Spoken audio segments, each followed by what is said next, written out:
Yan mga kamoto, tawag dyan na submersible pump. Mostly ito yung ginagamit nila sa inland, sa mga dry cargo. Ito yung kadalasan na ginagamit nilang pump. So, itong bolt na to para sa oil. Kung gusto mong buksan tong katawan niya kasi nandito yung oil, o kaya gusto mong magpalit ng wire, ito mga bolt ang bubuksan mo. Yan. So, ito.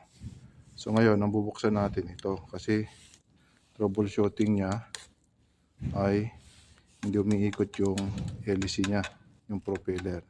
So, bubuksan natin, tatanggalin natin to. So, kailangan natin ng Allen ring.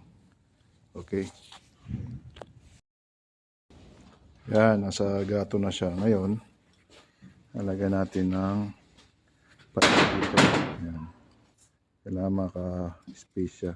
Pupupukin natin yan. Ganyan. Okay. No. Yan, itsura niya. So, may kalang. Ayun, oh. Bato. So, tatanggalin natin yan.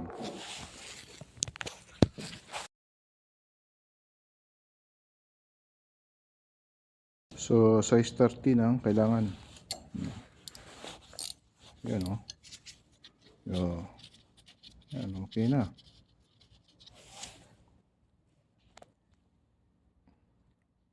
Yan yung itsura niya pagkatanggal.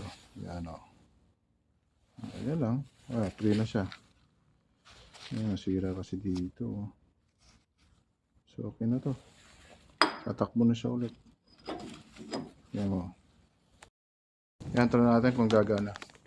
So, okay na yan, gagana na kasi wala nang bukan eh. Harang. Oh, see?